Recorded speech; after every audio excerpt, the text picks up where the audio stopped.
So Keegan, an interesting thing happened along the way to work today. I had it. It was in my hand. What did you have? I had our catchphrase.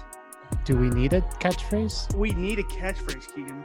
And Are you I sure? had it, but I lost it. You had it. I had it, but I lost it. What?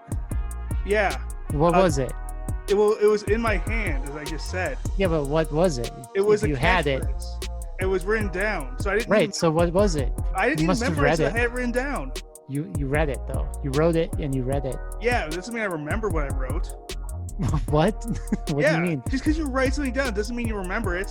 I According think to you would that remember something like a catchphrase. Well, according to that, no person should ever get a question wrong on the test. But guess what, Keegan? I'm a dumb person. Yeah, but people don't get things wrong on the test if they wrote them themselves. Like, you would still know what you wrote as the answer on a test, George even if you were Washington wrong. knew everything about his personal life. About his own personal life. Yeah, his own personal life. I don't think George Washington knew everything. I think he did. I don't think he did. He lived it. He didn't write it down. He wrote it down, but then he lost what he wrote down. Did we cancel George Washington? I forget. We did. We did? We did. He forgot to write it down. He got canceled for being forgetful. Yep, I did. That's what happens. Well, you know why I'm forgetful? Because I'm dumb. But you know what else I am, Keegan? Comic book creator? Yeah. Do you know what together we are, though? What are we? We are dumb comic creators. Oh, yeah, that's right. I'm Erik Schwartzen. Who are you? Keegan Shiner. That is indeed your name. That you are indeed 100% correct. Thank you. Yeah, I bet you wrote that down and kept it. You know what, though? I got it wrong, and I said that my name was Michael J. Smith. I remember writing that down. I remember that the wrong name that I put. I don't remember that because I didn't write it down. So that's what happens. If you go back to our first podcast, I actually put in Michael J. Smith and Erik Schwartz present Dumb Comic Creators. Go back and check it right now, Erik. Okay, give me 1 second.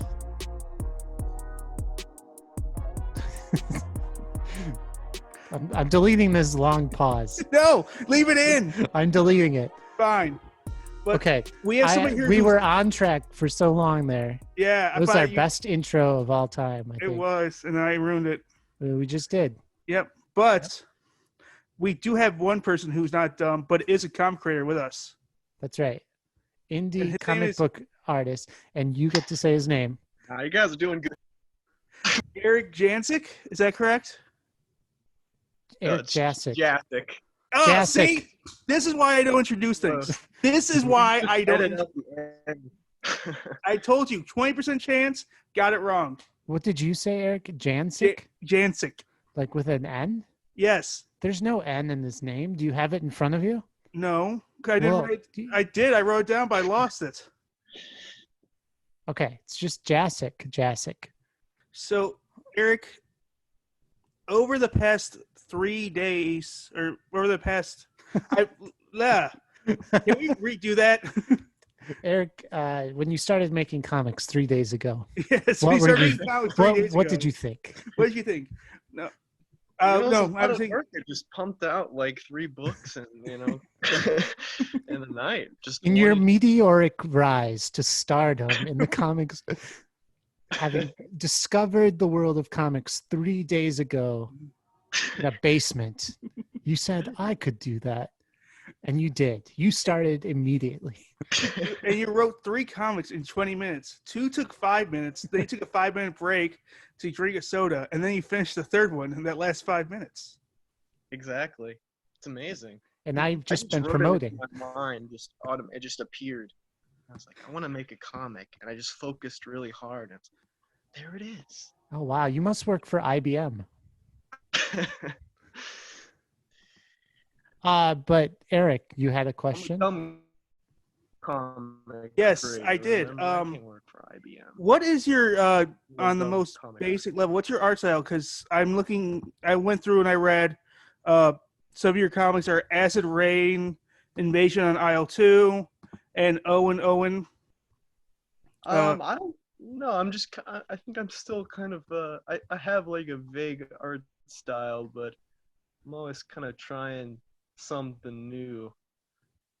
think I don't fully know what I'm doing, so I'm kind of just trying out different stuff and seeing what works, see what I like the best. You know what I mean? What do you mean by you don't know what you're doing? Because I disagree. I think you know exactly what you're doing. I don't know. I just like like with doing the collage. Like I do a lot of collage comics. I'm just kind of like, well, that seems I like collage. Let's just try it out. Try that out. Do a couple comics in the collage style. Do a little book in the collage style, and then like almost in the sculpting and in claymation and stop motion kind of stuff. So just like, what if I did a comic in that stuff? I'm always kind of just trying new things out, I guess, because I don't know. That's cool. So you My also do style. video and stop motion and stuff? Well, kind of, sort of.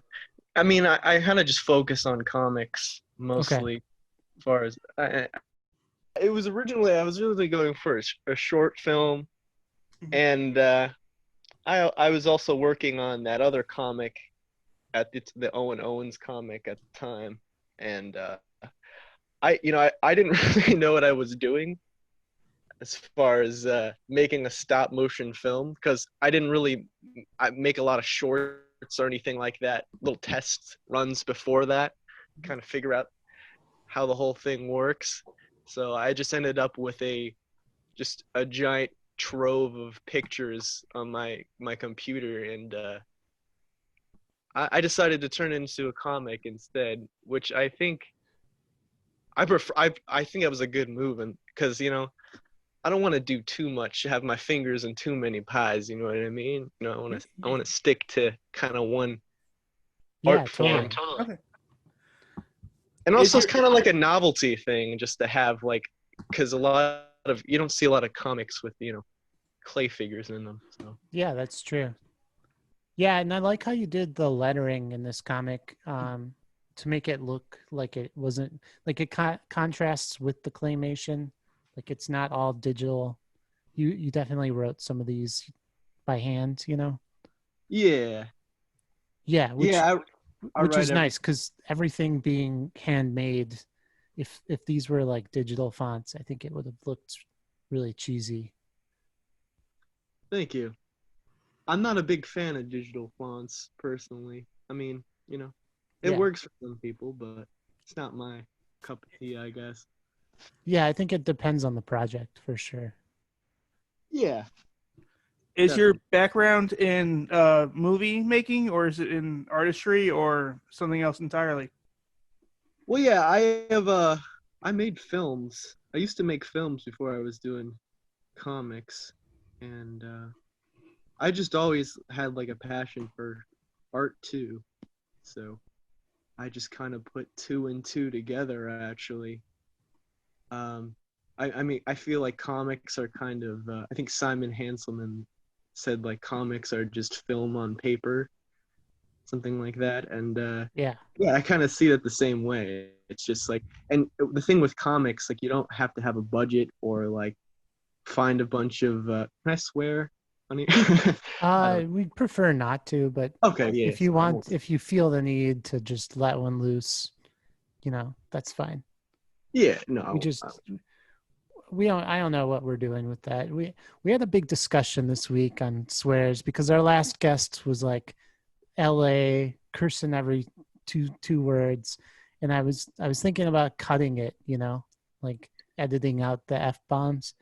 Um but it was like so much work that I didn't want to. So I set it as explicit. Not that anyone at all Yeah. is interested in this story, but yeah, we're on the cusp. So if you're listening and you're like thinking like, hey, I wish this was more adult humor, Mm-hmm. F bombs, and I'm missing out on cursing, send us an email, dumbcomiccreators@gmail.com.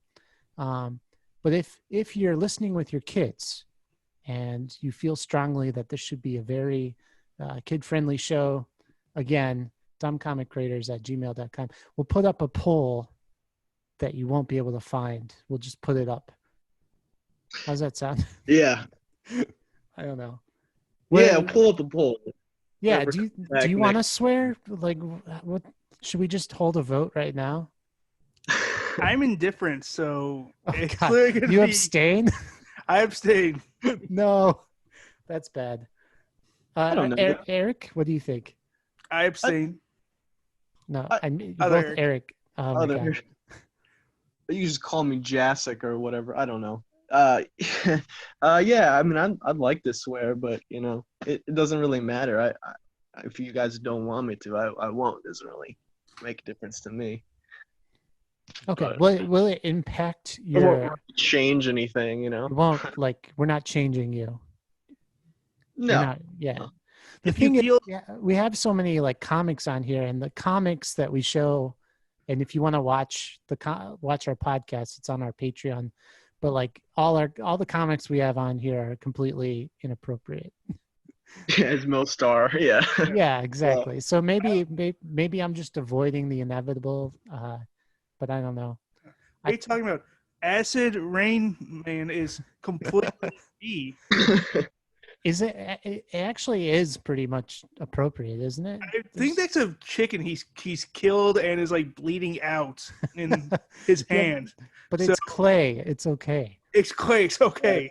There's clay, no it's death okay. because they're clay. Look at Celebrity Deathmatch. That it's was clay and drawings, yeah, yeah. It's paper, Eric. It can't hurt people. Paper cuts. They're painful.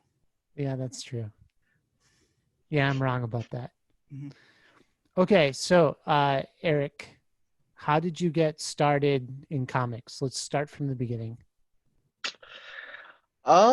Well, I started just kind of making these like, to be honest, I would make these little doodles on like MS Paint and Yeah. upload them to like Facebook, just kind of as a fun. Like I had a friend who was doing it too, and we just make these little like they're sort of kind of like New Yorker cartoons, except kind of more of a dirty sense of humor to them. Yeah. And yeah, I kind of just I got some good responses from doing these little cartoons, and like I know some people started to really gravitate towards them. And I was making films at the time. I was as I What kind of was films? saying earlier, just kind of like buddy comedy kind of stuff like that. And I wasn't having a good time really. I mean, they were fun to make. It's just like I had a friend who was we did this big project, like I said, buddy comedy kind of thing. Yeah. And like he had a different idea of what the film should be, and I Right. had another idea, and then we had all these actors, and they were kind of just a pain Yeah. to deal with. And They are. I was just like, at the point I was like, I just really like making comics more than making, because I have all I can be a narcissist and just have all the authority, Right. and I can basically do what I'm a big sci-fi fan, and like fantasy, surrealism, stuff like that. So Yeah, yeah. You don't have to drawing, you can do hire a anything. giant duck. Is this a duck or a goose? Exactly. Oh, it's an egret actually. It's an what is an egret? Is that some kind of Florida bird? Yeah, exactly. Okay. Because I live in Florida, so I thought it kind of went with where Cool, my cool. roots. Well, I like that you stuck to what you know. Yeah. Eric, Like- what kind of bird would you have drawn? I would have drawn a rooster because I love cock. Oh, God. All right, so you decided to switch out from film, and can I assume that is why some of your longer comics here are sort of read like film? Or like, let's talk about Owen stars in Paying the Rent. Yeah. So that was kind of like based off these actor characters that I would have to deal with, who kind of, I don't know. I tried to surround myself with other artists, and you start to see a lot of people who are like, they think they're gonna be on, Yeah. the late night show or whatever, you know, in a couple months, and like they're so hot and so good at what they do, but they don't actually like put any effort, and they're kind of, Yeah. narcissists, and Yeah. that's what that kind of character was kind of Can like. Owen not read? Like, is this like something you also encounter in real life? Because like Owen apparently couldn't read, like, because the American menu, there's literally the word pizza, and I can't read anything else. Oh yeah. I was gonna have like some backstory thing. Where he was like a dyslexic or whatever, and I Okay. was also gonna have have him like addicted to like huffing paint or something like that. Like I had all these ideas, but I just never acted on. The only thing on that the, made it into the page was a panel that says American menu that he's holding up. And it's like all these different characters like SB1Z $, and then the word pizza, and just all jumbled on the page, just describing in case people are listening and not looking. Yeah. yeah, I don't know. Yeah, I was gonna have some sort of backstory. That whole comic was kind of like I feel like a transitioning phase for me. Like I was really crappy, I feel like, before that, and I don't know, I just worked really hard on that, and I feel like I learned a lot from it. So this So is a comic that, and you've drawn some of it, but some of it is done as a collage. Am I yeah, reading that uh, correctly? that's correct. I was like I was really into like Terry Gilliam, um, Okay. who From Monty Python. Monty Yeah. Yeah. Python's animations and whatnot, and just like Dada, the whole Dada art movement of Oh like yeah. collage. Yeah. I thought that was really, so I just thought it'd be cool to make a collage comic, and It is cool. yeah, I actually what originally was like I was gonna have it's actually in there already, but it's like some of it's painted like with acrylic, and then some of it's collage, and then some of it's drawn digitally, which I Yeah. think is kind Okay. of too much looking back now. But What? and then, Let's talk about that. Which parts are painted? Because um, oh, like that background. which Oh one? man, this is I'm almost hard sorry. to I'm look at. scrolling a lot. No, it's just How about because it's this? kind of Is the older. door painted? Yeah, like the doors painted in a with acrylic paint. Okay. Um, But then the and then everything character else is digital, right? yeah, characters are digital, and then there's like a collage chandelier. And, Chandelier, right? That's cool. How big were these panels in real life? Or I mean, how big is the painting of the door before you oh, it was digitized it? only yeah, it wasn't. It was I think it was just like a regular 8.5 by 11 paper. It wasn't anything. Oh, Yeah, okay. like a big Okay. canvas or anything like that. And did you paste the chandelier on, or did you scan it and then place it digitally? Yeah, it was digitally. It was Oh, I okay. just cropped it out digitally.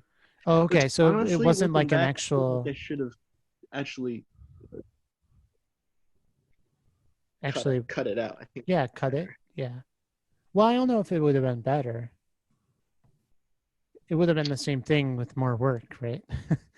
I guess I so. mean, Yeah. depending on how you think about it, yeah.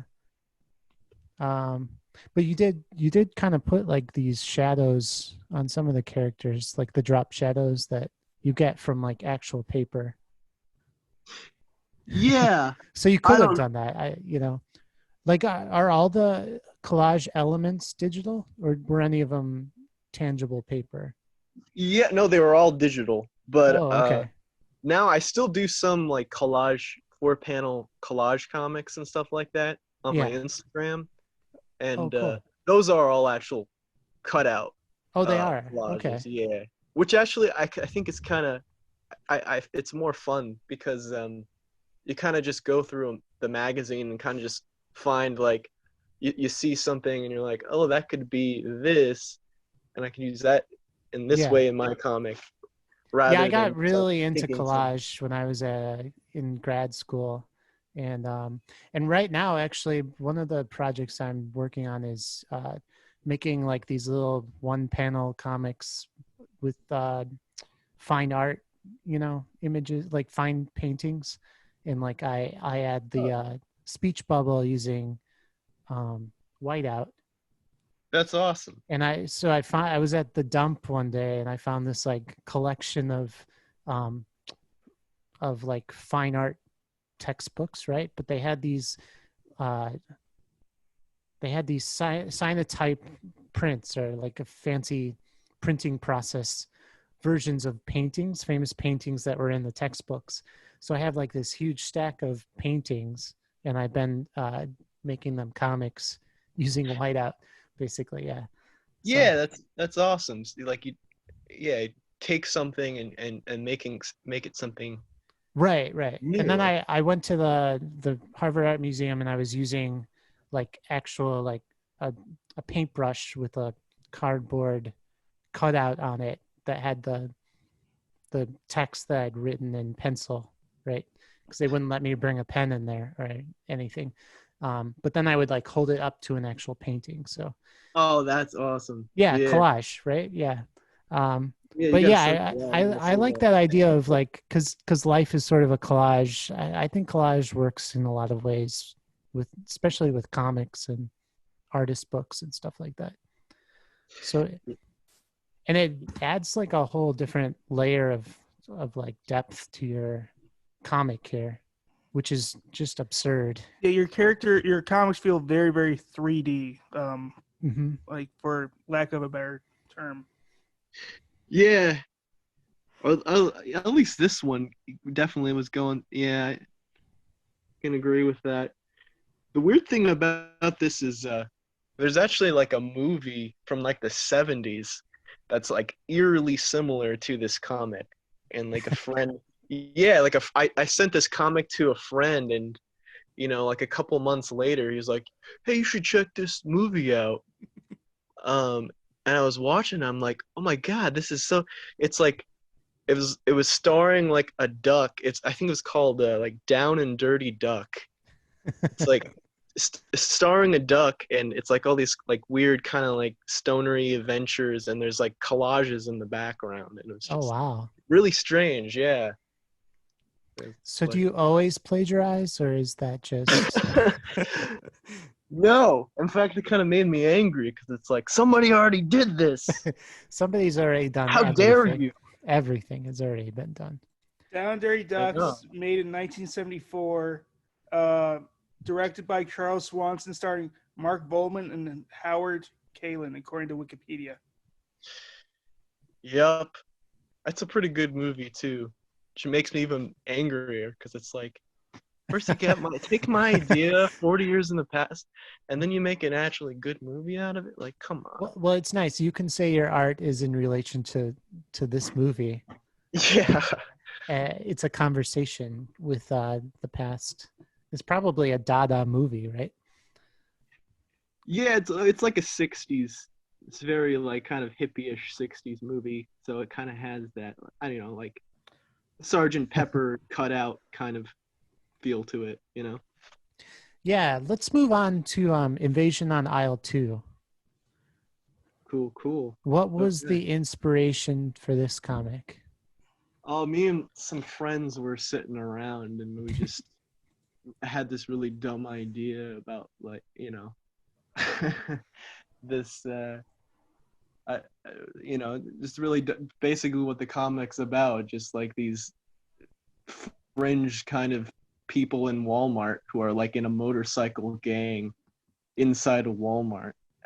Just a really weird out there idea, and for whatever reason, it kind of stuck with me, and I ended up making the whole comic, and they kind of all backed down on it and kind Yeah, of pushed it to the wayside. But yeah, that's how a lot of creative projects go. Do you encounter? yeah, So you said for Owen, you actually met people like that, and for like that when you're trying to make movies.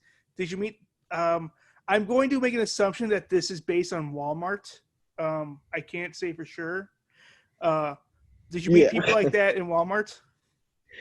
Yeah, I mean, I don't know. It's just I've always been attracted by like things that are kind of gross and disgusting, and like I feel like Walmart is just kind of one of the most gross, disgusting places to be, in my opinion. It's just like overly crowded, and you know, it just feels like there's, or at least my Walmart, and there's just dirt all over the walls, and I don't know.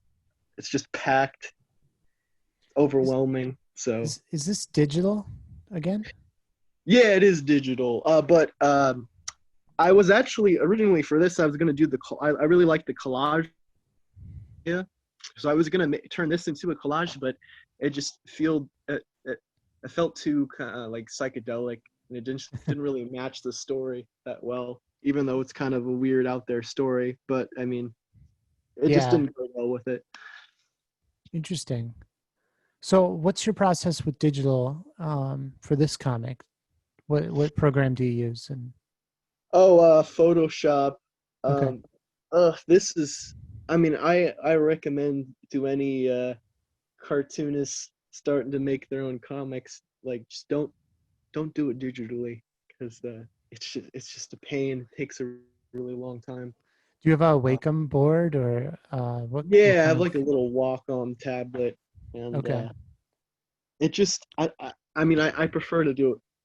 Now I try to do everything with pen and ink. It just takes a lot faster, and I just like it more. I like sitting down and actually physically drawing.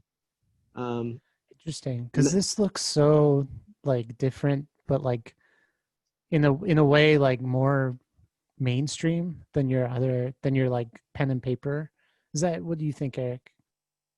It is much more mainstream. Like I could see this appearing in a DC or a Marvel actually, just because I mean obviously not this exactly, but much more so.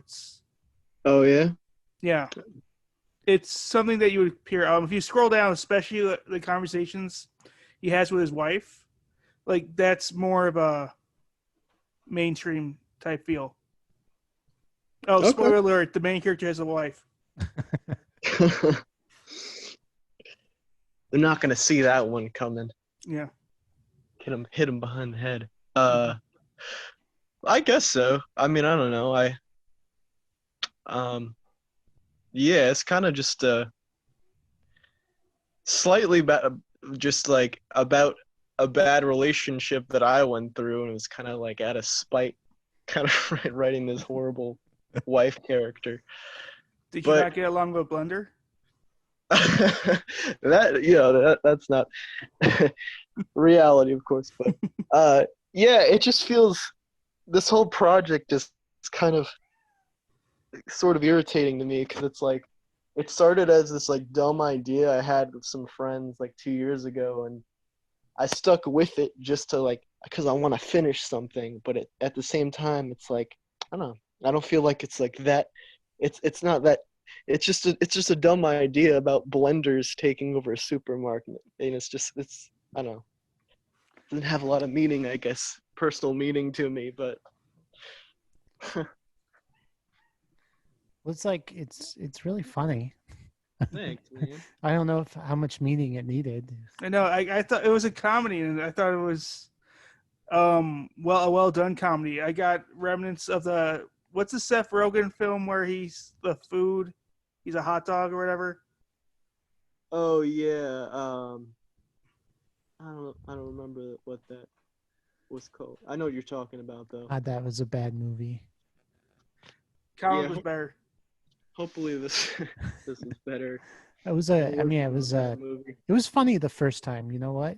It was whatever Seth Rogen movie that was. You know? Sausage Party. Yeah. Oh, that's what it was. Sausage Party. Yeah. It's some Yeah. funny parts. No, I but- thought this one so Sausage Party has shock value, like in the comedy, especially at the end. This one I think kind of had like actually more like talking about like a reflection on our society comedy. Explain that. Well, so Um, I've met those types of people who are like for America, for America. So one of the motorcycle gangs, like, is like I wouldn't have been surprised if I saw him wearing a MAGA hat, Yeah. stuff like that. Not to get to you, even though you point blank said don't talk politics. Too late. My bad. No, that's fine. No, well, I currently live in like rural Florida at the moment, so it's very like Oh wait, what's his head? His rednecky head says and Obama is a Lizard. lizard. Yeah, yeah, it's like fantastic. trying to I like, just it's one of noticed those that. Alex Jones kind of conspiracy theory guys. Gonna have So do you believe in like the lizard people shadow government? no, not. I think I'm very anti conspiracy theory.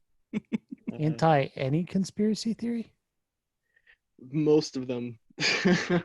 Really? I do believe in the sausage party that will rule the world. Personally, The yeah. sausage. What about the Earth being flat? You're not on board? A little bit. I mean, that one's more of the more plausible conspiracy theory. No, I'm just kidding. One of the more plausible ones. I was gonna, if you believe that, I was gonna go so far down that rabbit hole because I'm so curious about that because I've not met anybody that actually believes in that. Well, look, you can't be outside the plane when you're flying around, right? Yeah. Like if you were outside, you would have a better understanding. But as far as I know, it's just lights and you're in a tunnel somewhere. I've always slept through them, so I don't know how I get there. I go into something, I fall asleep, and when I wake up, Must be a road trip. it's like the same as quick travel in a video game. I don't know how I get there. I'm just there. Yeah. No. And every picture of the Earth is just a CGI replication. Yeah, the Earth isn't flat. Okay. You heard it here first. Gosh, us in our controversial comments. Why would you, in the words of Asia's Arby, or whatever that guy's name is, why would you say something so controversial yet so brave? What about the Mandela effect? What are your thoughts there? Is it the Mandela effect? Well, see, when I grew up, it was Wait, they Mandela. Yeah. Yeah, I'm Still a no on that? Still a no? hard no on that one. If you were to make up your own conspiracy theory, what would it be? Besides Something the to do with gangs of Walmarters. There's more conspiracy theory stuff to go on that comic. What have you listened think to so. Everyday Chemistry? The secret Beatles album from another dimension. Oh yeah. I was actually like I said, I'm not into conspiracy theories, but I find them interesting. That was one of them. Have you listened to the Everyday Chemistry album? Yes. It's just a bunch of mashups of solo Beatle work. Crazy. I'm not. It I'm is not. crazy. So the story goes, this guy was in the desert. He took a tumble. A stranger rescued him, brought him to another dimension where the Beatles never broke up. And in that timeline, they had created several more albums, one of them called Everyday Chemistry. But he wasn't allowed to stay in that dimension. He was sent back, and he was given Everyday Chemistry as a gift for his return. And in return, he shared it with the world to tell us not about other dimensions, because that's what everyone would have wanted to know about, but instead about the secret Beatles album that we could have had. You heard it Is this here the same first. guy who met? Is this the same guy who met the Slender Man? No, it was a different guy. One. Did we lose him? Did we lose you, Eric? We lost him. We lost him. Too much conspiracy talk. The lizard people got him. How about that? Oh, you're back? We We were scared. We were scared the lizard people got you. They got me. They heard the secret, the truth. And they're like, oh God, it's so bad. Yeah, that album's crazy. Yeah, they So- just like mash up a bunch of. I'm a big Beatles fan too. So. Do you prefer the writing process or the illustration process, or do you see them as one and the other for your works? The writing kind of a pain to do once you get started. I don't know. I think the illustration process is nicer. It's just kind of you get in like that zone kind of zen state. Writing can be frustrating sometimes because it's like you get in that mindset you're afraid to make something horrible.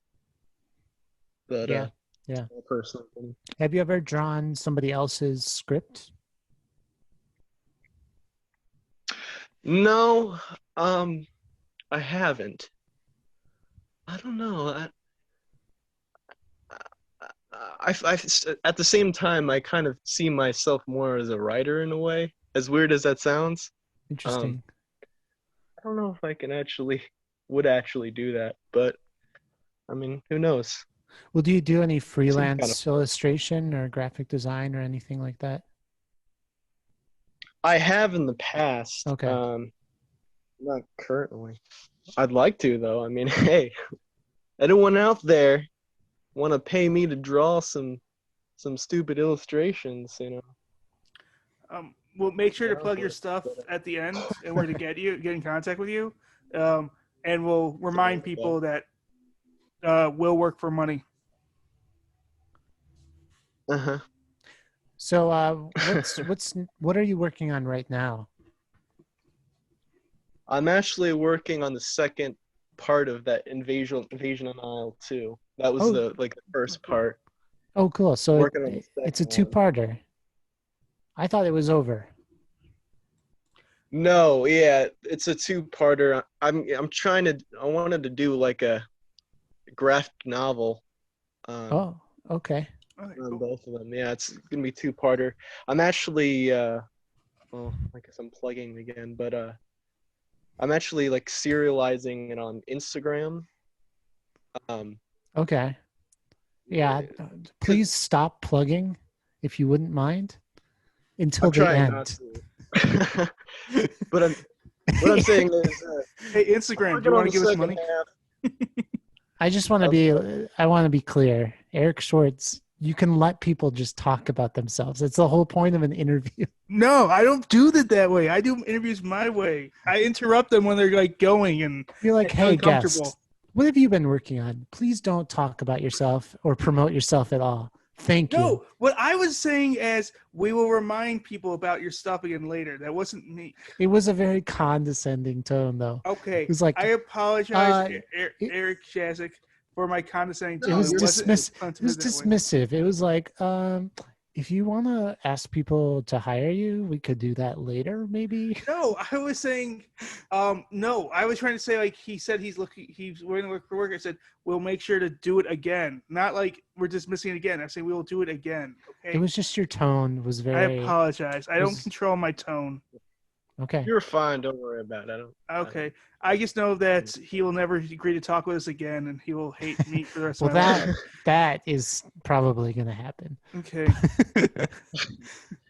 Okay. So you were saying you were plugging something, I believe, and we're going to give you full access to do so. And we'll do it again when he's done. It's not really a plug, but I guess in a way it kind of is. But no, make it a plug. It's cool. Make it a plug. Go plug it. Plug whatever you want. That was.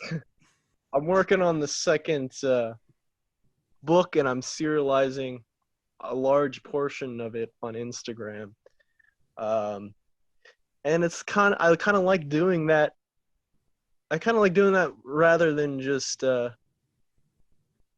way I was doing it before, just alone, I guess, in my room without anybody seeing until it was finished, because people kind of respond to it and kind of give me suggestions, and I kind of stopped following the original script I had in mind, and I'm kind of just like writing off the cusp, which interesting makes it fun. It was kind of it's becoming more improvisational. Before I had I'm scripting everything out, but honestly, I think I'm going to become more of an improvisational writer after this, because it just I don't know. I've just things are getting stale doing the same thing over and over again, having this script and having to follow every beat or whatever. But you know, Yeah, it opens things up, having other people kind of bounce ideas off of you. exactly. That is something about film that you don't get when you're making comics, right? Is on set, somebody could read your script and be like, "You want me to say what?" My character wouldn't say that. He would say something like, "The pie That's is yeah, served," you know, and that's a you'd be good like, "The pie is served. That's crazy. That's brilliant. Change it. Change it now." point. Exactly. Yeah, and I kind of realized like um before I was just kind of trying to follow like this is where this arc of the story is going to be and blah blah blah. But in a way, I think that doesn't really matter. You kind of it's just all about the little moments in between, you know. Yeah. But I don't know. So, have you sold any comics? Or I hate to talk about money, but it's something that I'm Oh, interested in doing. uh, So it's kind of to like some extent, yes. I have sold the comics. They are in comic shops around the country. I sent them out to some shops and oh, cool, sold cool, some over Instagram. Got like great. this small community, I guess, of people.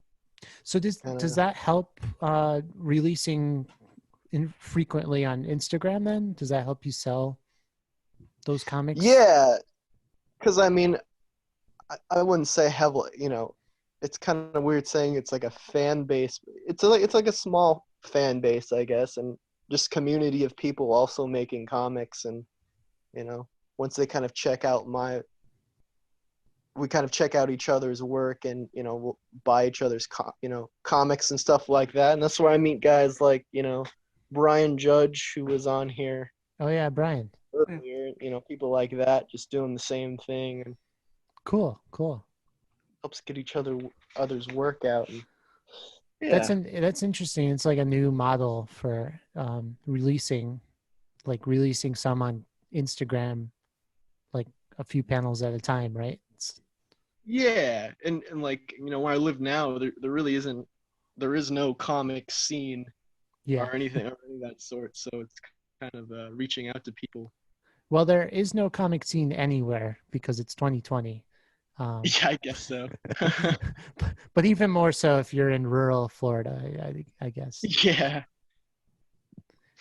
Cool. So we'd like to get to the segment of our podcast where the guest is allowed to plug.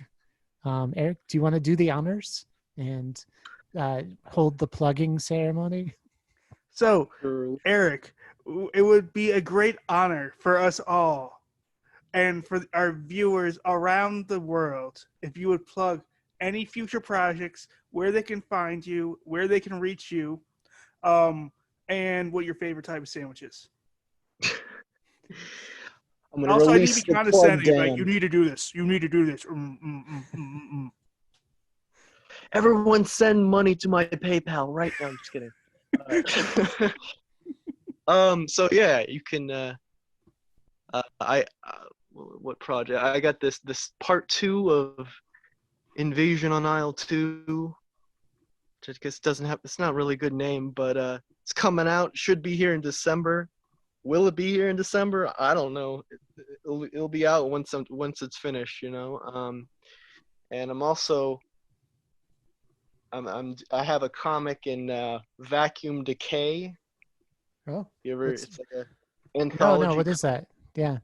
that's coming out soonish. I guess in a couple months. It's like a horror anthology uh, Oh, cool. comic. Yeah, and I as you guys know, I mostly do like comedy stuff. Yeah. So Mm-hmm. doing like a horror comic was kind of a fun change in pace. Did Doing you do something. like a no comedy horror comic, like just flat out no jokes Yeah, I in guess there? it's somewhat comedic. Oh, It just kind of came out that way, I guess, on accident. But but yeah, I mean, Yeah, Cool. somewhat comedic. I wouldn't say it's like Beetlejuice or anything like that, but yeah, it's like horror comic with traces of humorous elements to it. So And what anthology is that again? it's called Vacuum Decay. Vacuum Decay. Okay. Guy also on Instagram, Harry Nodlinger, I think his name is. Okay. Yeah, he makes like horror comics. He's the one running it. Nice. Nice. Nice guy. And what else am I doing? What's your website and your yeah. Instagram? Instagram is Jurassic Jasek. Easy to remember. Check out my stuff there. I try to post weekly comic strips on there, or sometimes more. And other stuff I'm working on. Like I said, I'm serializing that Invasion on Isle 2 comic there, so Nice. feel free to check that out. And my website, I mean, I guess you can go on my website. It's Jurassic Soup. Got to change that name, but JurassicSoup.com. yeah, because I thought, Jurassic Jasek is my Instagram. It's like a big cauldron of different projects I'm working on. It's alliteration. I'm kind of thinking about it sort of changing it. rhymes. So it might be right? changed by the time this is out, but It's gonna change this week. I guess. Well, Yeah. that's confusing. But let me I don't know if know it if it will changes. change this I'll week, change it in but the notes so our listeners will know that your website changed. Okay. Yeah. I'll let you know. I'm thinking about doing it, so I don't know. But your Instagram handle is still Jurassic Jasek. That's correct, yeah. Jurassic Jasek. Cool. No underscores. Easy to remember. It sounds nice. It's pleasant on the ears. Mm-hmm. Yeah.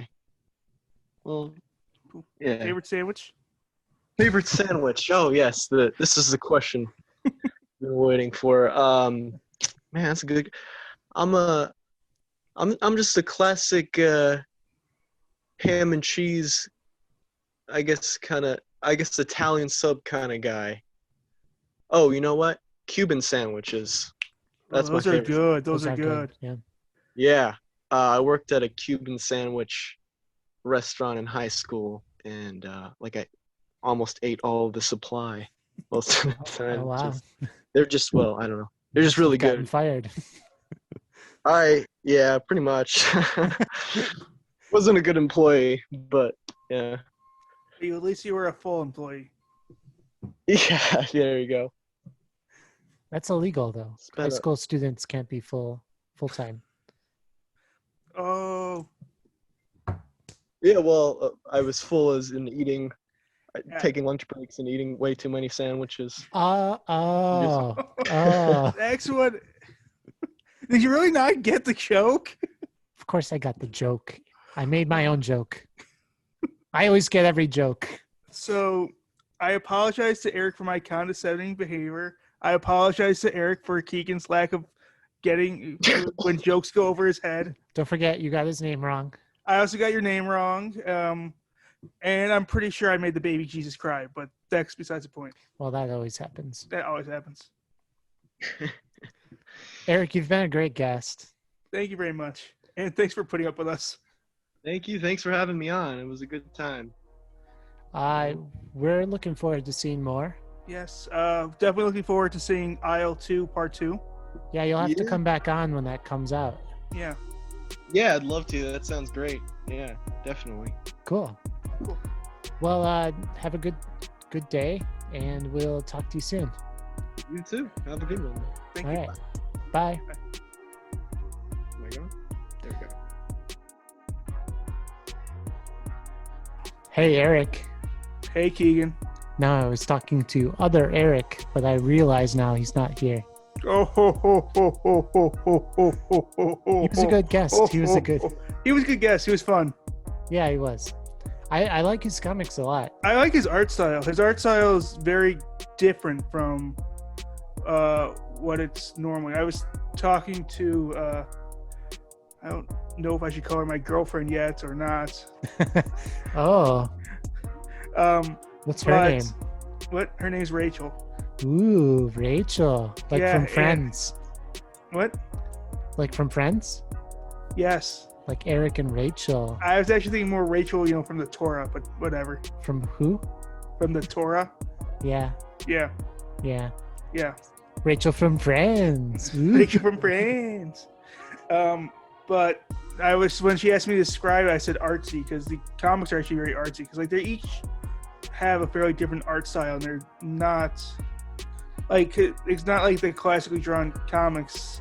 I think he has two styles. He has like his cartoony style, and those kind of do look the same. And he uses a lot of like geometric objects for eyes and noses and stuff. It's pretty consistent, even when he switches to digital.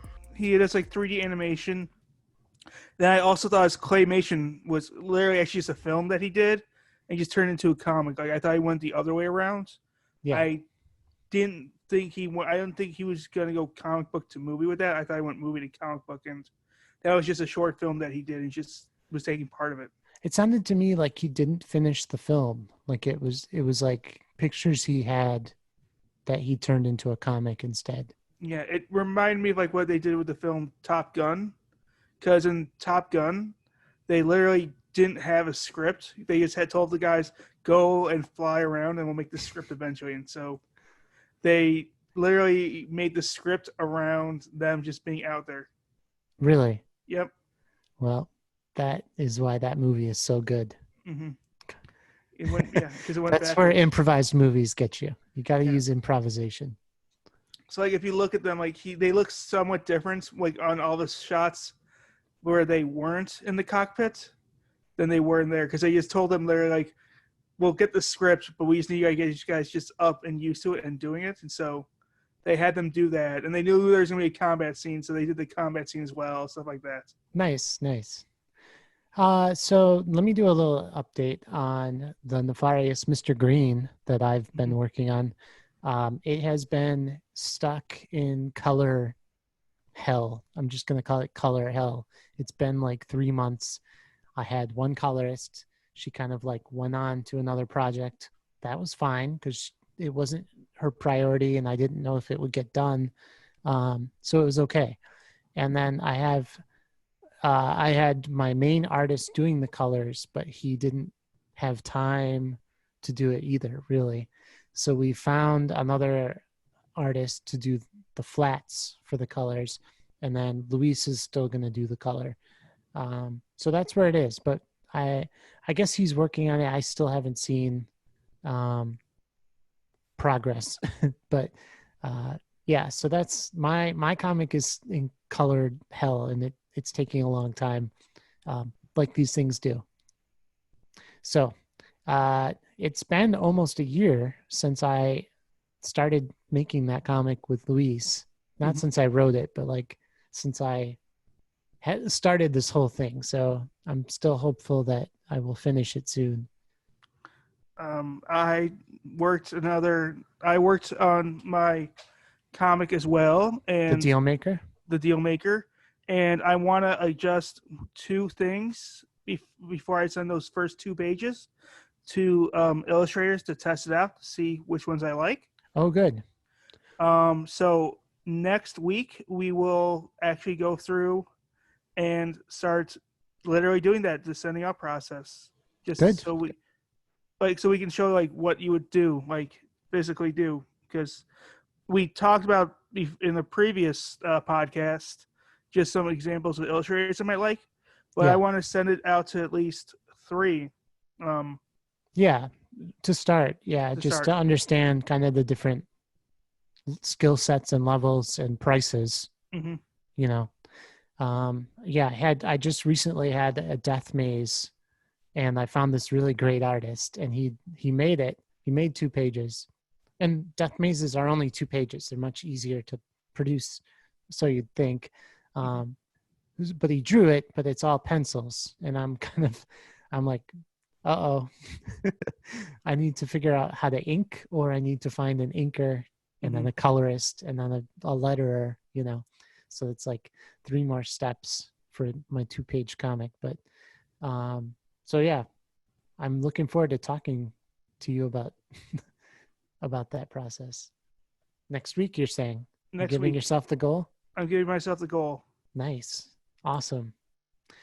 Cool. So today, I want to talk about converting your novel, short story, like a prose document into comic book script.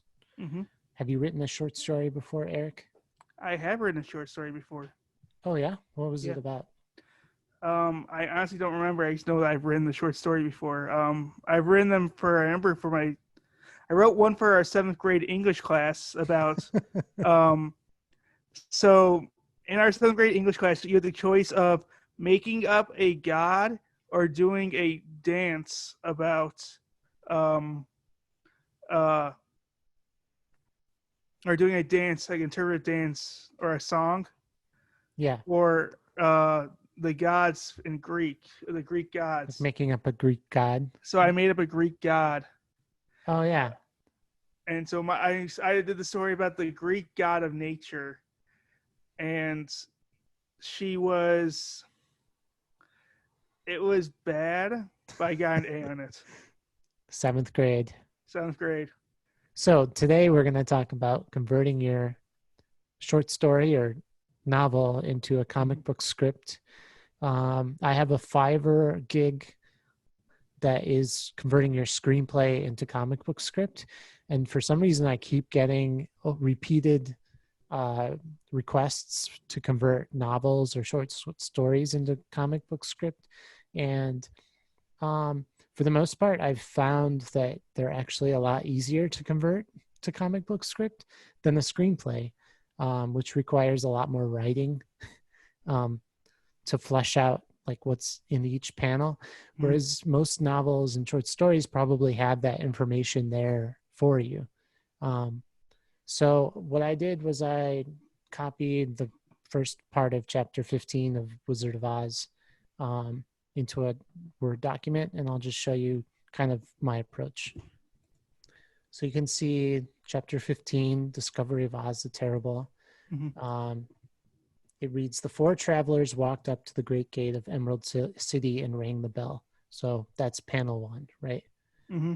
Panel 1, the 4 travelers, you would probably say who they are, right? Yeah. Tin Man, Scarecrow, Dorothy, who's and the lion. Yep, Cowardly Lion. And instead of walked up, lots of novels are in past tense. You'll change that to arrive at the gate. Because when you're writing a comic book, you want everything to already have happened in the panel so that there's no action taking place, sort of, unless you have an action panel, like where they're actually walking. You don't need to see them walking. You just kind of like infer when you're looking at the page that they are arriving there if they're like looking up at it, right? So the 4 travelers, Tin Man, Scarecrow, Dorothy, Lion, are arriving at the great gate of Emerald City. You might even put like they are looking with anticipation. Okay, so then panel 2 is they ring the bell, because that is the next part of the sentence. They arrived at the gate and rang the bell. And so the next panel is close up. Scarecrow grabbing bell. Rings the bell. Yeah. Oh, the bell rope, right? Wasn't it a rope? Yeah. So that's something else you kind of have to keep in mind when you're changing these to script, is like be more descriptive so that the artist knows what to draw. What type of bell? Is it like a small bell, big bell, rusty bell? Right. Yeah. Liberty Bell? Yeah, it's a large bell that you'd find at a meat market. I don't know what kind of. Maybe I'll Google a bell later and change it. All right, so the next sentence is, after ringing several times, it was opened by the same guardian of the gates they had met before. Okay, so it's chapter 15. We already know who guardian of the gates is. So panel 3 will be Guardian of the Gates pops. It has his head stuck out of the gate and looks irritated. Is this a current project for you, or is this just an example? This is a demo. Yeah. Okay. Because I know for a fact there is a Wizard of Oz comic already out there. Oh, I'm sure there is. But yeah, chances are those guys didn't convert the novel. They kind of like wrote their own script. I'm saying if you have a novel that you want to convert directly to comic book, this is kind of the process that you go through.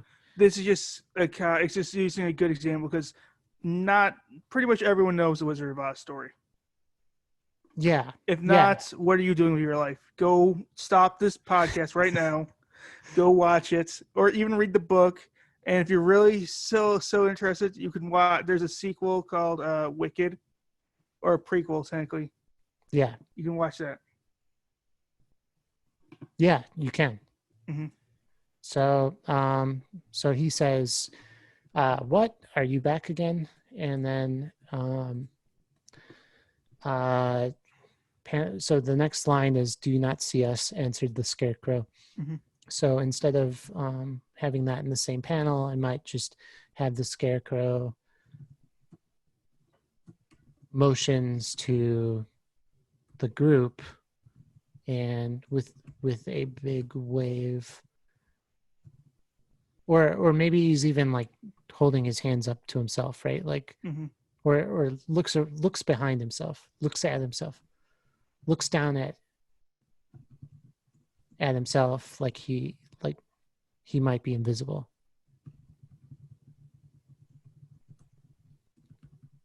Like he might be invisible, and then he says, "What? Do you not see us?" Right? Mm-hmm. And then you instead of having quote, "Do you not see us?" end quote, answered the Scarecrow, you would put Scarecrow : "Do you not see us?" and delete the rest. And then panel 5 is like it can be an emotional reaction to that, right? Because now instead of like the reader putting this in their brain of like what's going on, you have to do it for them because it's in a comic book and the artist needs to draw it, you know? So the Scarecrow like looks down and he's like, "What? Do you not see us?" And then everybody just takes a moment to like roll their eyes or something, right? Like everyone rolls their eyes at Scarecrow, right? And then panel 6 would be the Guardian answers Scarecrow, and maybe 2-shot. So 2-shot would be like just them, those two in the same shot. And then Guardian says, "But I thought you had gone to visit the Wicked Witch of the West." And then Scarecrow in that same panel could say, "We did visit her." So that's basically it. That's a quick demo. You just kind of go line by line and make sure that you're writing out their physical actions, or their physical emotions, or their emotions, on their face, and that you're adding in those pauses that you would see in a movie, like everyone rolling their eyes. It's not in the novel, but it could be in the comic book, right? To add like a humorous beat. So does that make sense, Eric? It does make sense. Okay. But yeah. Yeah, a lot of people don't really know how to do this. I just wanted to do a quick demo in case you have like a short story that you wanted to try this on. It's pretty easy though. If you have a novel written out, it's pretty easy. It just takes a lot of time. It takes time to do. But if you have it all there, you can actually get through it pretty quick. Yeah, so in the word like of Brian Jakes, the writer of Redwall, he said like the most important thing to do is paint pictures with words. And so you have to do that again literally in the comics as well for the people to eventually illustrate your pictures. Yeah, and so, for example, there's a novel that I'm converting right now, and the author has sort of written that novel to like seem like a movie that you're reading. So in some ways, it's really easy to convert to comic book script because he already has those descriptions that you might see in a panel description. Like I can just use those descriptions almost word for word in the script, right? And then just format each line of dialogue differently and make sure that I'm separating out by panel, but the descriptions can stay. You know what I mean? But like the Wizard of Oz here, it reads faster, meaning there's less beat by beat descriptions of what's happening, you know? Like this dialogue just goes straight down. There's no descriptions of what they're thinking or reacting to, you know? But you can infer it as a reader because you know the characters by now. You know what I mean? So, cool. Yeah, so that's just a quick demo on converting a short story or novel to comic book script. And if you have any questions, email us at comiccreators@gmail.com. Happy to answer. Okay, Eric, did you read any comics this week? I did read some comics, but there's a more important comic I want to talk about than that. There is? There is. What is it? I want to talk about the comic we read last week. Oh, yeah? For our guest. You mean Freak Snow, Washed in the Blood? Exactly. Cool. And that comic is by Kevin Rodatelli. And But the it art, had yep. The three art different illustrators. Yeah, I was gonna say the art is by Rob Cannon. Then another artist was Kostas Pantoulas, and then finally Vivi Eckert. And so we had Rob on last week, and he kind of made this sound like it was the kicking off comic for their series, right? Yeah, so he said they were going to keep on doing more. Yeah, so it's 75 pages. Do you want to just kind of roll through the plot? Okay, so the plot is kind of broken down by the three different illustrators. So the first plot is just like only 2 pages, and it just kind of follows some police officers after they come to the scene of a murder. Anything that's special. And then the second... It's literally a page. It's literally a page. Yeah. So nothing that's special, just kind of like warm up to like kind of see how the person, because it's all one writer, how he writes. The second and the main plot is following a god who's trying to create a new Jesus. Messiah. A new Messiah. Yeah. A new Messiah. And so the guy, so going through all the actions that God's doing in the realm of gods, they try to make this Messiah a successful Messiah and actually listen to what she has to say. Okay. And then we also follow in a separate storyline in a post-apocalyptic world, the Messiah, who's the son of a kid from a gun cult. And he doesn't want to actually listen to what the Messiah has to say because... To the angel. He can hear the angel's voice. He can hear the angel's voice, but he doesn't want to listen to them anymore because he doesn't like what she has to say. Or he. I don't know. I think, was the angel supposed to be a guy or girl? I thought it was a girl. Gosh, I have no idea. So the angel's drawn in such a way that it's up to the reader to interpret it. Because it's not drawn with like a female body or a male body. I guess there's female appendages. Kind of, but so there's also in the male so too. Yeah. Oh, okay. Yeah, you're right. Yeah, I don't know. They're aliens. And they also point blank don't specify what gender they are if there is even one. Right. Okay. So, and then what happens? He goes down and he tries to befriending everybody, tries to survive, and he's trying to find a way to live because there's just no food in this world. And so like there's cannibals and other things like that. And like a talking deer. Yes, deer in that world can talk, and they're tired of being eaten. Yeah. And then spoiling the ending. What happens? So all the people in his cult killed themselves, and Yeah. so all the people that are following him are starving. So he realizes But that the way- happens before. that happens at the very beginning. In the very beginning, Yeah. Okay, and they start calling him Jesus too. yeah, start calling him Jesus too. Yeah.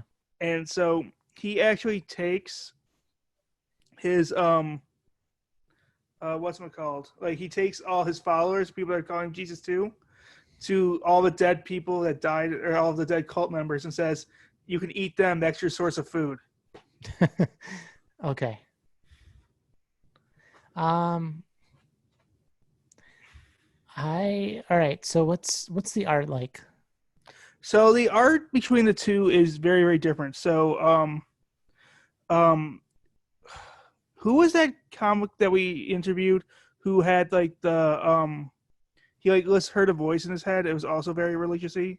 Um he was a guy that for our like He was the writer, you mean? he was the writer, and I remember like when we were interviewing him, he never stopped talking. Oh yeah, Russell Noty. Yeah. Okay. Yeah, Russell Noty. He didn't he was a very animated guest. Yeah. So the artwork was very reminiscent of Russell Nolte's books.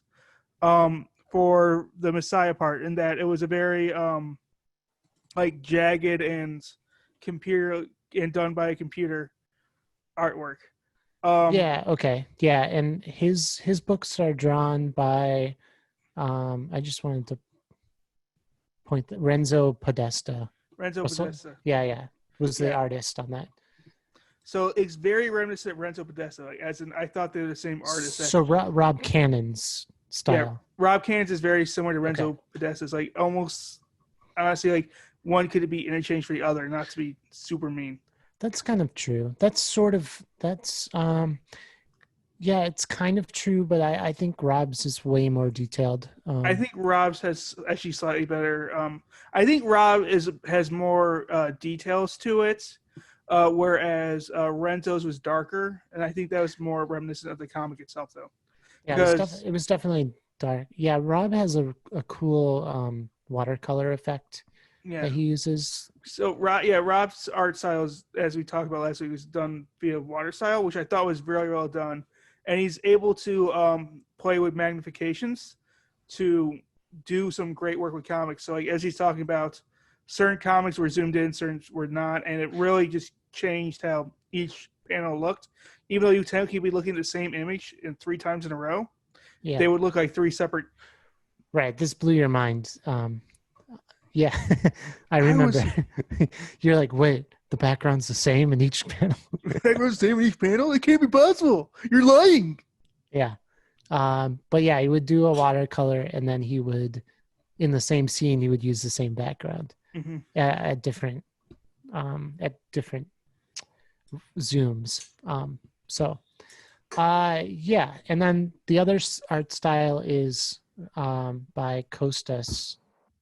The other main art style is by Kostas Pantolis, and it's super detailed line art, with sort of, and I guess Rob did the colors for this too, but but we're not on color yet. We're only on art. It's very detailed line art. Yeah. So no, Rob's again, like it was much more classic comic looking. Like so, for example, Giancarlo Cuso, the illustrator for Weapon of God. Yeah.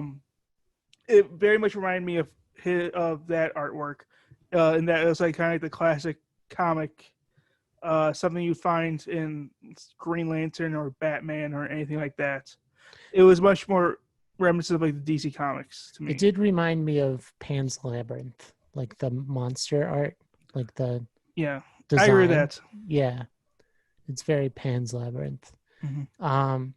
Okay, so that being said,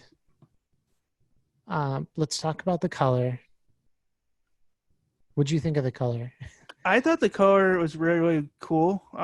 Yeah. For lack of a better term, um, or for Rob's coloring, I thought his coloring was really, really cool. Well, he did the color for the whole thing. He did the color for the whole thing. I thought, okay, so for the stuff that he illustrated, I thought it was really cool for the Messiah parts. Yeah, it's washed out and it's sort of like this blue tint, and it takes place in this snowy world, so watercolor really works in that because that's exactly why, because it takes place in this post-apocalyptic snowy world, and I think the watercolor really addresses like that storyline well as well. Yeah. For the Costas art, I think it's it's colored inside the lines, and it's kind of bright, contrasting colors, like and yeah, I just think it's it's not as attractive as watercolors, to be honest with you. But it serves its purpose, I guess, because it's kind of shiny, right? Like they're all kind of gold, and they're supposed to be gods. So the fact that they're yellow and gold kind of makes them higher powers, or there's also like their sky is black, if I remember correctly, because again, like they're supposed to be like in outer space. You think? Yeah, they're like purplish sky. Yeah, you're right. So it's pretty trippy, to be honest. Cool. So what about the lettering? What about the lettering? I thought the lettering reflected which story you were in. I thought it was done well. So for the Messiah, he was much more like bare, like bone, like bloody mess, kind of like I would see like if it was somebody who's writing like in their blood, that wouldn't surprise me. It worked really well. It was very expressive, like and handwritten. Yeah. And in the meantime, he's talking to this angel that's done in all caps serif, like a Helvetica type of font, which is contrasts with the very hectic art and lettering of the main character. So that's kind of interesting. Yeah. So the handwriting is done it's hand lettered, the main character's hand. And so it looks very messy, just like the art kind of looks messy, and the watercolors are definitely messy. Then the angel is done in sans serif. So it's very smooth and it looks like Helvetica, like you would find in an advertisement. And then the God universe, the font is a serif font. So it looks very proper, except when they're speaking, it's just kind of regular comic book type. But the like weird narrations are done in serif, so it kind of fits into that very higher power kind of style. Anyway, the fonts, I think that the lettering was served the comic. Sometimes you see lettering that doesn't serve the art. But in this lettering case, should enhance the comic and not fight against it. And this time, I think lettering enhanced the comic. Yeah. Okay, so what about the je ne sais quoi? And I'm not rushing. I'm not rushing through this because I think we're going to spend the most time on the je ne sais quoi. So, that's a French term. What is? Je ne sais quoi. Oh, it's a French term. It is? Yeah. Oh, okay. Yeah. I don't know what. You don't know what? It's a French term. Okay. Okay. I don't know what. I don't know what a French term is. It's je ne sais quoi. No, it's just certainly something I don't know what. Yeah. It's a French term. Okay. Let's move on. Okay. So the je ne sais quoi is that you have pretty much for the majority of it, you have two stories that kind of are intertwining and going through. So like if you imagine like it's two spiral staircases, they're all going to eventually meet up in the same spots. So they're either going to meet at the very bottom of the floor together, or they meet at the very top of the floor together. For me, they didn't meet at all. But let's keep going. I agree that it didn't meet, but I agree that. But I do like the fact though too that you kind of have almost the perspective of the narrator as they're talking about this, the gods, versus you have the perspective of a first person, the Messiah, as he's trying to like do it. And he very much reminded me of like Jonah Messiah in that like he didn't want to be there. For those who don't remember, Jonah and the whale, he tried to run away from his job, and so God had to punish him. So Yeah. got swallowed up by the whale. Typical God. Don't do what I tell you. You can smell like fish breath for the rest of the day. So is that what kind of set this comic apart for you, or? It kind of what kept me interested to see how the storylines kind of intertwined. Okay. Same way as what's his name? Talkative guy. Russell Nolte. Same way as Russell Nolte, in that like his storyline kind of had two stories that would intertwine. Okay. I'm going to be comparing those two a lot because the storylines were very, very reminiscent of each other in that you had a main character who didn't want to be doing what he was doing. And and like almost like another character who's like narrating about what was happening.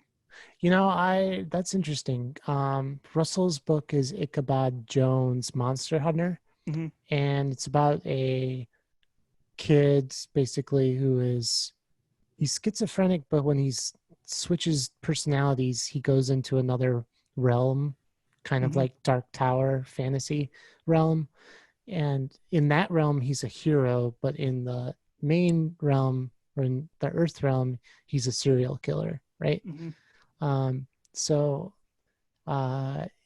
In that way, he's kind of like this tragic character that can never, doesn't want to be in either situation, right? Yeah. So in this comic, it's about the main character is like chosen as the Messiah, though, right? Mm-hmm. And that's kind of it for the character development. At least for me, it was like the rest of it is like he doesn't want to do anything. Yeah, he's chosen by a god to become a Messiah, and he spends the entire time trying to fight against it. In the Ichabod one, he's chosen by an angel. Yeah. Actually. Right. And he doesn't want to do it. Yeah. And but he also kind of had, yeah, you're right. Yeah. I personally, I just could not follow this comic. I had no idea what was going on until Rob like actually described it. Yeah. In the interview. So it starts. I understood it until like a certain part. So he meets like this guy who he decides to become his bodyguard, and I stopped following it after that. It's like, where'd this guy come from? Why is he so powerful? Well, for me, it started with like there's two cops that killed a pregnant woman, and I don't even know why that page is here other than to piss me off. I never understood that either, because like I assumed that they were going to pay off that page at some point, and they literally never do. So it's so weird because they put that in there, and I thought Ichabod like would eventually say something like that, or not Ichabod, but like the main character of this one. The main character of this one, they're the same character.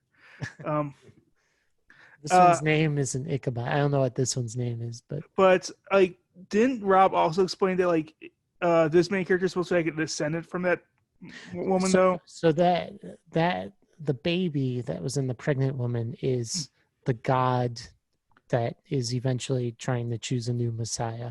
Mm-hmm. So it's like the main character, I guess. Yeah. So but it has words here that are done in the serif or in the sans serif that is later the God speak. So I don't know why it's chosen as the narration font here, but it says before reincarnation, 0.000016% of souls are chosen to go to page turn somewhere between life and death. And then there's a crazy woman with like a giant like shell and all this illustration of demons with like symbols tattooed on their bodies. And there's more narration done in a different font I didn't know, and different colors, and I didn't understand if those were different people speaking or not. But it's like it also doesn't make any sense to me. Share with the face superior your holy creativity. Who's that talking to? Is that talking to me or to the baby or to the, I don't know. So anyway, this comic had me lost from the very beginning. And eventually I figured out it was about a god, I guess. I don't know how I figured that out.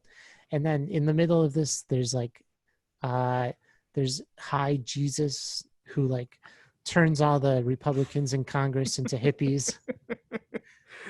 Yeah. And like, I guess that was his pitch meeting idea to the other gods. Like, hey, let's have this guy be our Messiah. And everyone else was like, no, use your God guns to destroy this script idea. I didn't understand that. It was confusing storyline, but I spent the entire time thinking, is this Ichabod? Is this the same guy? Well, yeah, once you get to that, so that is like the first 20 page, like not 20 pages, but that's the first almost 20 pages is this God verse before you even get to like the cult people, which is page 21 is the cult people start, is when our main character shows up, the dickhead child. And so, Kralix is his name, right? And so yeah, from there it's just like one thing after another for this kid. The art is amazing. I kept turning the page because the art is really, really cool. The art was by far the best thing. Everything else, the storyline was like, he's talking to like a deer about the deer's family, and then he's talking to cannibals, and the cannibals want to eat him or the deer, and he's like, no, I got a better idea. Go eat my parents. Yeah, and then there's these there are some kind of like cool pages. Like a few minutes later at the God Freak Castle is like a whole page of just like, meanwhile, right? That's all that is, but it's done in this really cool like font and stuff. Stylistically, this comic is leaps and bounds past any other comic that we've talked about on this podcast. Basically, this comic is well crafted, well handled, really interesting. But the story is just bizarre to me. Like I could not follow. I just couldn't follow it. You need a Wikipedia page for this story. Or I needed to read it a few more times or something. But I try and do like a base read, just to get through it. And this one is it's complicated, but for some people that's a good thing, right? Yeah. If you're on a long flight, this would be a very good comic to bring with you because you could go through it back and forth, and you're great, and you'll be entertained by the art at least. Yeah. Absolutely. I mean, entertained by the story too, but it'll take you some time to like follow. Also, I want to say I didn't care for some of the expressive fonts at the end were digitally done, you could tell, and they were actually hard to read. In fact, honestly, the lettering of some of this was so hard to read that it like hurt my eyes trying to read it and look at the art at the same time. That was my main critique of this comic, actually, is that the lettering being so weird. It was like italicized, and it's like everything is its own stroke. It was just hard to decipher. Did you have that problem at all? Yeah, I did, because like sometimes they would like cut background and the lettering would bleed together, and you'd have to really focus to try to find it. Yeah. Like just to like here, like this line, your friend just killed half my army. I mean, it's just so chaotic. The J has a swoosh, and there's really no separation between the letters. This all goes into the je ne sais quoi, because this is all style choices to me, and the lettering is solid. Like I'm not saying anything too bad about this comic. No. I'm just We pointing would- out, like, If somebody came up to me in a comic book store and they had this comic in hand, they said, "Would you recommend me to buy this comic?" If it's a stranger and I didn't know what they like, I would say yes. It's definitely worth a read. Definitely worth to pick it up.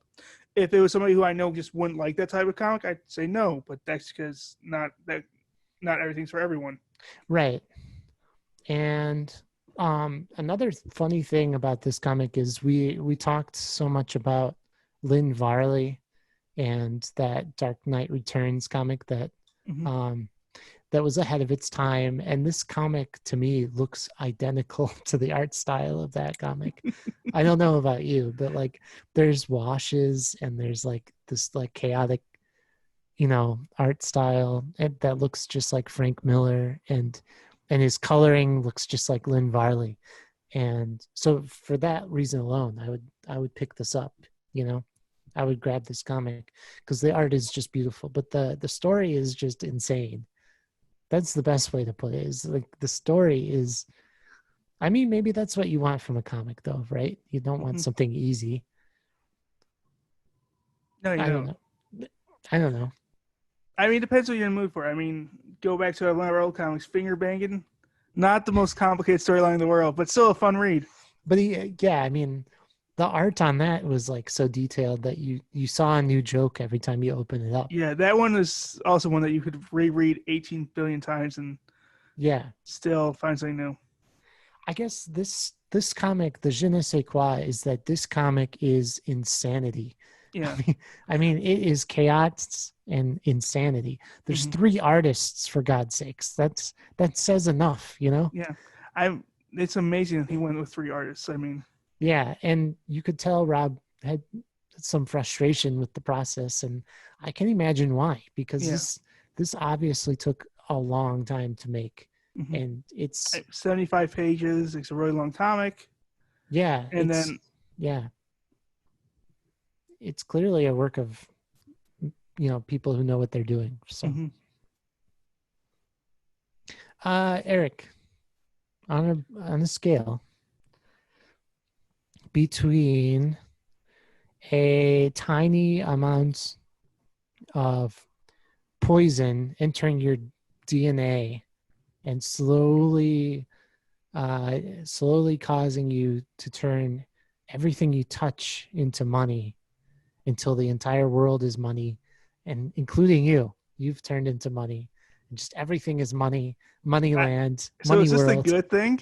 money I, universe. No, it's the bad universe. oh, okay. I'm having trouble understanding this one. You've destroyed.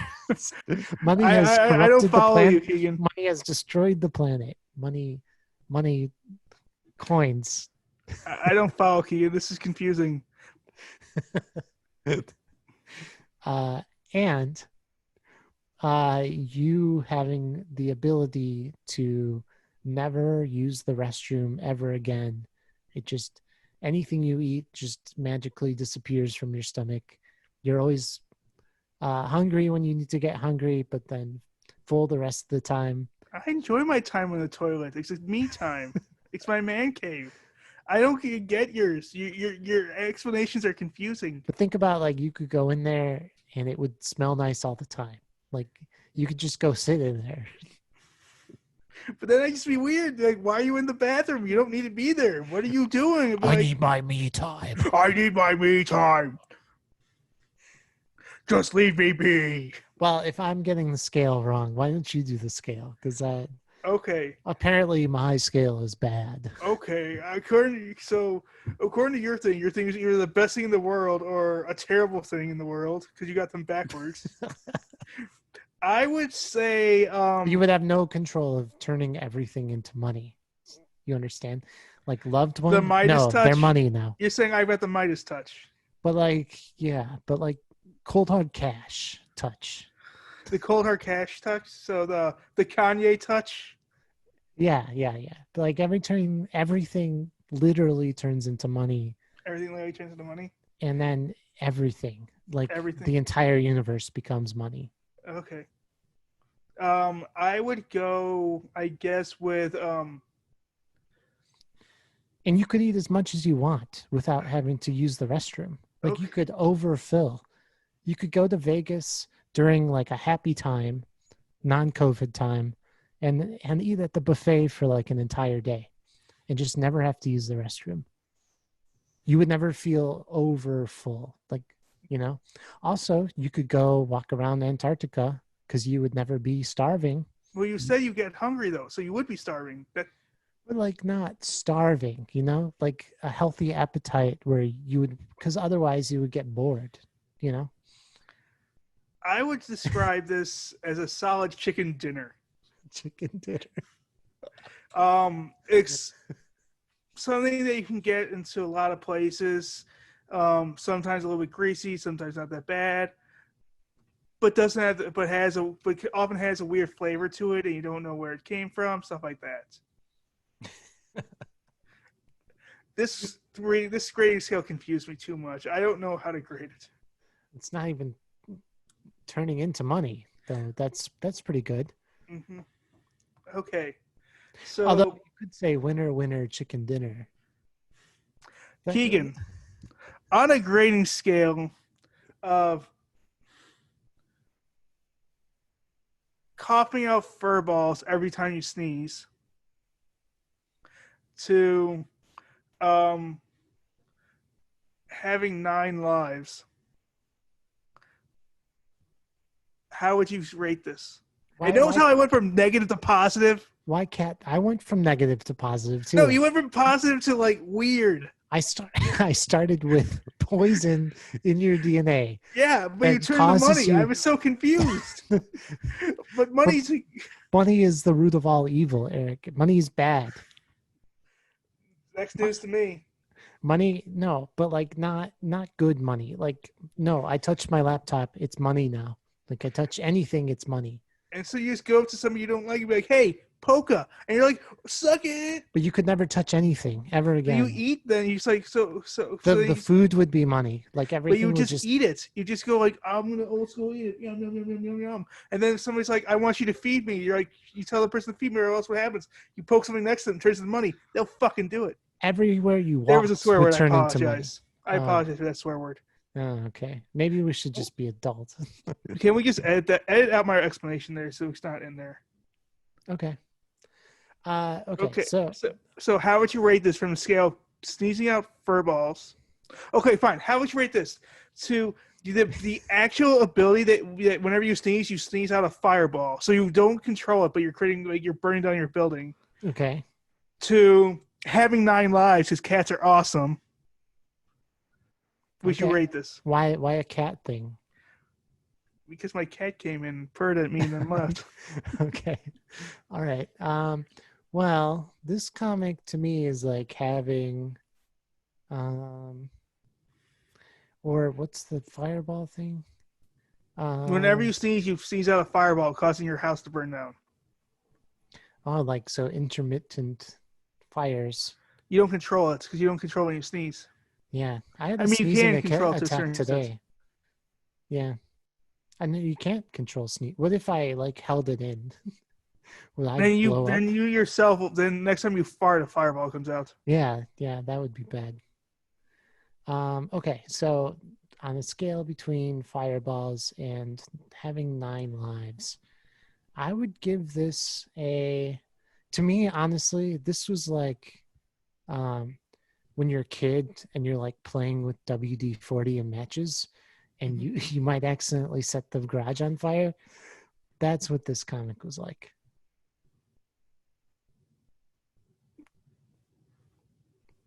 Okay.